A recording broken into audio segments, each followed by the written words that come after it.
बिस्मिल्लाहिर्रहमानिर्रहीम। अस्सलाम वालेकुम दोस्तों, आज मैं नर्सरी रूम में हूँ और जून का महीना चल रहा है। पाकिस्तान पंजाब में इस टाइम जो टेम्परेचर है वो 45 अबव है। और जिन लोगों के पास बर्ड्स के चिक्स अभी तक चल रहे हैं उनके पास बहुत ज़्यादा इश्यूज़ आ रहा है, स्पेशली मकाओस, कॉकटूज़ और अमेज़ॉन्स में। मुझे काफ़ी लोग हैं उन्होंने पूछा है कि बच्चे जो है आजकल फीडिंग वो हज़म नहीं कर रहे। इसके अलावा अचानक जो एक्सपायरी आ जाती है और मेन जो प्रॉब्लम है वो डाइजेशन का है।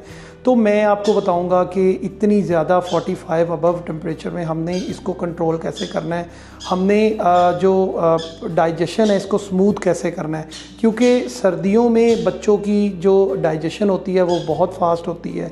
तो इस चीज़ों पे हम फोकस करेंगे। तो चलें देखते हैं जी। सबसे पहले जी मैं आपको थोड़ा नर्सरी रूम घुमा दूं। ये देखिए जी, सारे इनक्यूबेटर्स हैं ये बंद हो गए हैं और मेरी कोशिश होती है कि मैं जो सीज़न है वो मार्च के बाद हम क्लोज़िंग की तरफ जाते हैं और लेकिन क्लोज़िंग करते करते फिर भी जो है वो जून जुलाई हो जाती है। तो मेरी फुल कोशिश होती है कि गर्मी में जितने कम बच्चे आएँ उतने ज़्यादा बेहतर हैं, क्योंकि गर्मी में बच्चों की हैंडलिंग बहुत मुश्किल है। शुरू में जब मैंने बच्चे रखे हुए थे तो मेरे से मोस्टली जो है गर्मी में मेरे से भी एक्सपायर हो जाते थे, लेकिन टाइम के साथ साथ काफ़ी एक्सपीरियंस हो गया और मुझे जो चीज़ें टाइम के साथ साथ पता चलती हैं मैं अपने व्यूअर्स के साथ ज़रूर शेयर करता हूँ। अच्छा, ये मेरे पास कुछ बच्चे हैं जी मकाओस के, जो अभी भी इनक्यूबेटर में हैं। इनक्यूबेटर का जो टेम्परेचर है वो 33 चल रहा है और ये तकरीबन ये देखें पिन फेदर्स पे हैं, अभी भी इनक्यूबेटर्स में हैं। इनक्यूबेटर्स आपके तब तक ही कूलिंग करते हैं जब तक आपका बाहर आउटडोर टेम्परेचर वो अच्छा हो। अगर आउटडोर टेम्परेचर अच्छा ना हो तो इनकी जो हीटिंग सिस्टम है वो काम नहीं करते। तो इसके लिए आपको ज़रूरी चाहिए कि आप जो है वो बाहर एयर कंडीशन लगाएं या कोई ऐसे चीज़ लगाएं कि जिससे आपके रूम का जो टेम्परेचर है वो अच्छा रहे। तो ये जो इनक्यूबेटर हैं ये बहुत अच्छी जो है हीटिंग कर रहे हैं और बर्ड्स आप देख रहे हैं, बर्ड्स बिल्कुल रिलैक्स हैं। और सबसे बड़ी बात, जब हीट होती है तो तब बच्चा जो है वो अपनी डाइजेशन को कम करता है। अब ऐसा नहीं है कि मैं इनको बाहर रख दूं, एसी वाले कमरे में रख दूं। ये बच्चे इतने सेंसिटिव होते हैं कि अगर इनको थोड़ी सी ज़्यादा हवा भी लग गई तो ये फ़ौरन से बीमार हो जाते हैं। तो हमने इनके बॉडी के अकॉर्डिंग डिसाइड करना होता है कि बच्चा किस माहौल में किस टेम्परेचर में कंफर्टेबल है। तो ये 32-33 में बहुत कंफर्टेबल है, लेकिन अगर मैं इनको गर्मी में 32-33 में रखूँगा तो मे बी ये फीड डाइजेस्ट ना करें, क्योंकि मैं ये एक्सपीरियंस कर चुका हूँ। तो वो क्योंकि 32-33 आजकल टेम्परेचर इंडोर में नहीं रहता, इससे भी ज़्यादा हो जाता है। तो इसलिए ये है कि इसका बेहतरीन हल होता है कि आप एयर कंडीशन बाहर लगाएं और इसको इनक्यूबेटर में सेट करके इनको इनक्यूबेटर में शिफ्ट कर दें। ये जी 24/7 जो है एसी मेरा चलता है 28 पे। टेम्परेचर रूम का तकरीबन जो है वो 26-27 रहता है, तो इतना इनफ है। इससे जो मशीन है मेरी एक ही चल रही है, बाकी जितनी भी मशीनें हैं वो सारी बंद हो चुकी हैं। चूँकि मैंने जैसे कि आपको बताया है कि मेरी कोशिश होती है कि मैं जल्द अज जल्द जो है वो सीज़न को क्लोज़ करूँ। तो आपने जैसे मेरी प्रीवियस वीडियोस में देखा हुआ है कि सीज़न में बच्चे जो हैं वो ये नर्सरी रूम में फुल भरा होता है, लेकिन वो सारे माशाल्लाह सेल्फ हो गए हैं। मकाओस, कॉकटू और अमेज़ॉन और कनौर की ज़रा ब्रीड थोड़ी लेट चलती है। तो ये मेरे पास कुछ चिक्स हैं जो मैं आपके अपने व्यूअर्स को दिखाता हूँ। ये जी मेरे पास कुछ कनौर के बच्चे हैं और अच्छा, ये देखें अभी टाइम हुआ है जी 7 बज गए हैं और 8 बजे इनको फ़ीड होनी है। और देखें ये किस तरह बच्चे जो हैं वो फ़ीड मांग रहे हैं। अब आपने गर्मियों में एक चीज़ का ख़ास ख्याल रखना है, एक तो आपने रूम का टेम्परेचर मेंटेन रखना है और सेकंड जो है आपने इस चीज़ को ख्याल रखना है कि बच्चे की जो क्रॉप है वो बिल्कुल खाली हो।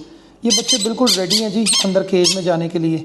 ये देखें इसकी बिल्कुल जो क्रॉप है ना वो बिल्कुल खाली है, इसमें क्रॉप में बिल्कुल भी फीड नहीं है। ऐसा बिल्कुल भी नहीं होना चाहिए कि आपके बर्ड्स की क्रॉप में ऑलरेडी फीड हो। ये मैं स्पेशली आपको बता रहा हूँ गर्मियों में। मोस्टली प्रोफेशनल जो सजेशन है वो यही है कि आपने कभी भी बच्चे को फीड के ऊपर से फीड नहीं करवानी होती। मोस्टली बच्चा तभी मरता है जब फीड के ऊपर से फीड हो जाती है। तो ये देखें माशाल्लाह बच्चे जो हैं ये बिल्कुल ज़ीरो हो चुके हैं। अभी 7 बजे हैं और 8 बजे इनको फीड होनी है। ये डबल येलो हेडेड अमेज़ॉन के बर्ड्स हैं और ये भी माशाल्लाह ऑलमोस्ट अंदर हॉल में केज में जाने वाले हैं और तकरीबन महीने तक सेल्फ हो जाएंगे। उसके बाद एक बर्ड है जी ये ब्लू एंड गोल्ड का, और ये भी जैसे कि मैं आपको दिखाता हूँ, ये देखिए इसकी भी जो क्रॉप है वो ऑलमोस्ट खाली हो चुकी है। तो कहने का मकसद ये है, आपने फ़ीड जो है वो जो भी करवानी है कोशिश करनी है कि फ़ीड के ऊपर से फ़ीड नहीं करवानी। जब तक फर्स्ट वाली फ़ीड डाइजेस्ट ना हो जाए तो आपने अगली जो फ़ीड है वो नहीं करवानी। अच्छा जी, ये बात हो गई। उसके अलावा अब हम बात करते हैं हमने फ़ीड कौन सी करवानी है और कैसे करवानी है। मेरे पास जो पूरा साल फ़ीड चलती है वही गर्मियों में चलती है, कोई फ़ीड का तरीक़ाकार फ़र्क नहीं है।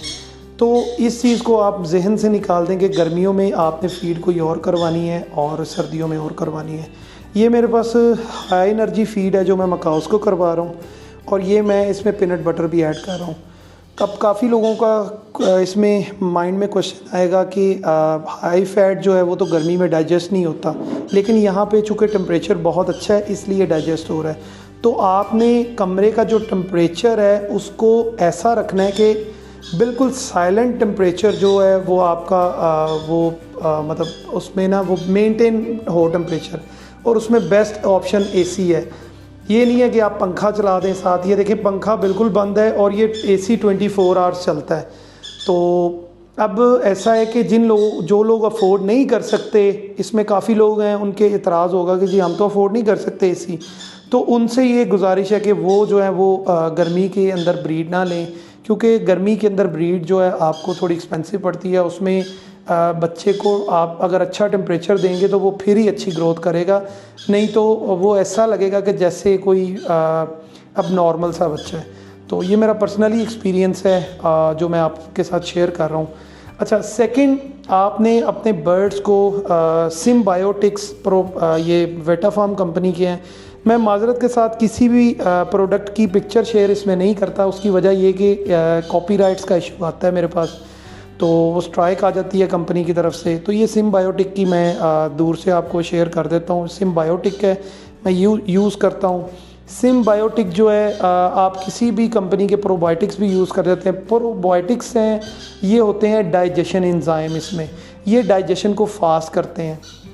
इसके अलावा मैं आपको कुछ ऐसी चीज़ें बता दूं जो मैंने इस साल यूज़ की हैं और पिछले सालों में भी यूज़ करता रहा हूँ। आप जो आम हम पपीता खाते हैं, जो फ्रूट है पपाया, आप वो पपाया है उसको पानी में डिल्यूट करके, पानी के अंदर ग्राइंड करके, जिस तरह हम मिल्क शेक बनाते हैं उसी तरह आपने उसको पानी में डिल्यूट करके उसका थोड़ा सा सिरप आप जो है वो हैंड फीड में ऐड करके इनको दें, और इससे जो है इनकी डाइजेशन तेज़ हो जाती है।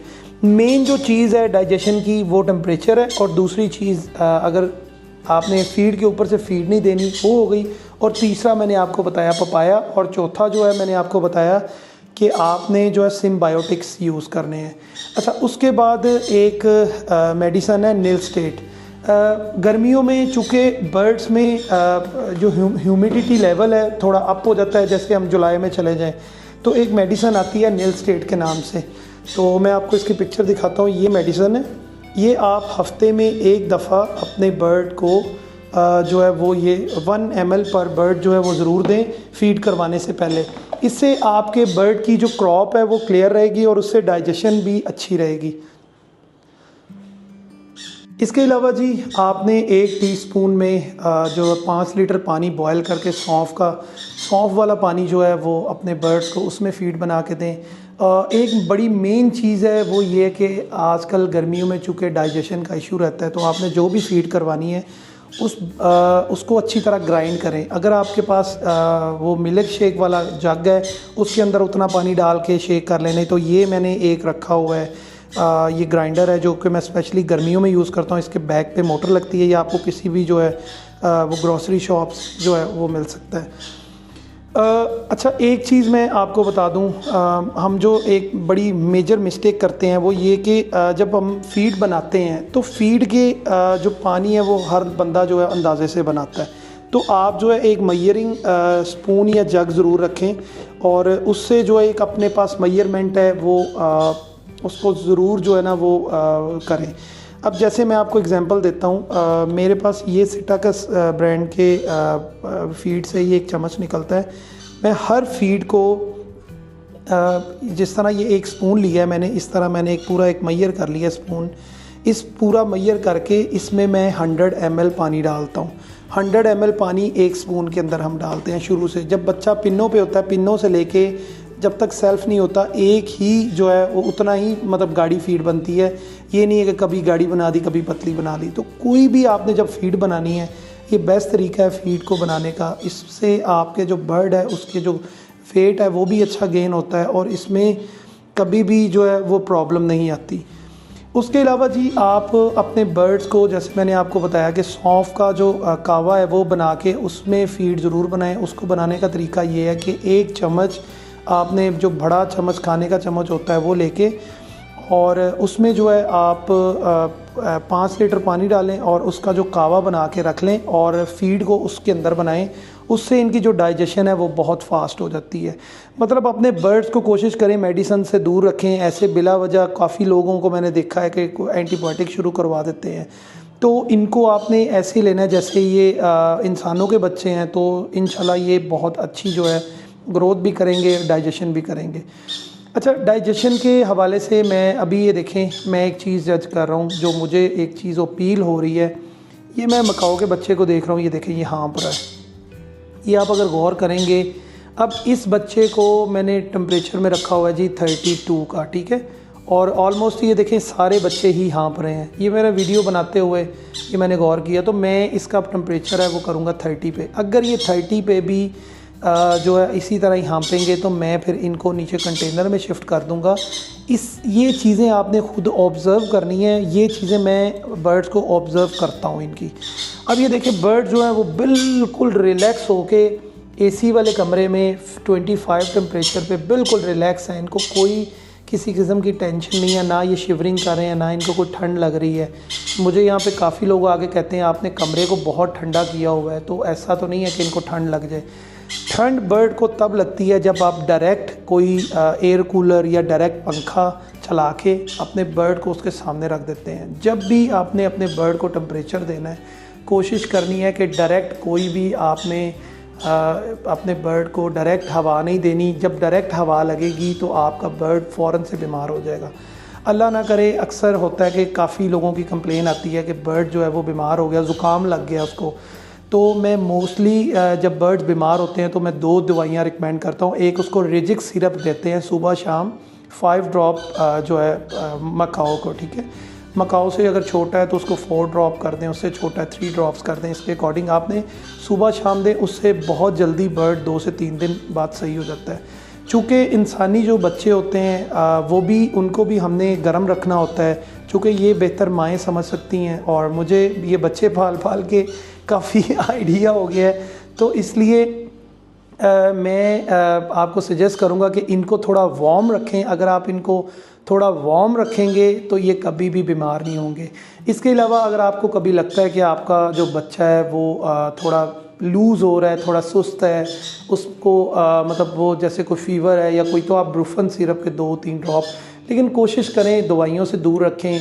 आप अपनी माँओं से, बहनों से पूछें जिनके बेबीज़ हैं, जिनके, मैं इंसानों के बच्चों की बात कर रहा हूँ। तो मैं अक्सर, मुझे उसको प्रॉब्लम हो ना, तो मैं अक्सर मिसेस को फ़ोन करता हूँ या मिसेस से पूछ लेता हूँ, कहता हूँ कि अगर हमारे बच्चों को ये कुछ होता है तो क्या करते हैं। तो मैं कोशिश करता हूँ, मैं मेडिकेशन वो यूज़ करता हूँ जो बच्चों, ह्यूमन में जो यूज़ होती है, जो बच्चों में यूज़ होती हैं। तो वो मेडिसिन्स बर्ड को बहुत जल्दी ठीक करती हैं। और उनकी जो भी मेडिसिन यूज़ करें सिवाय एंटीबायोटिक के, क्योंकि एंटीबायोटिक कभी भी मैं आपको रिकमेंड नहीं करूँगा आप डॉक्टर के बगैर जो है उसको यूज़ करें।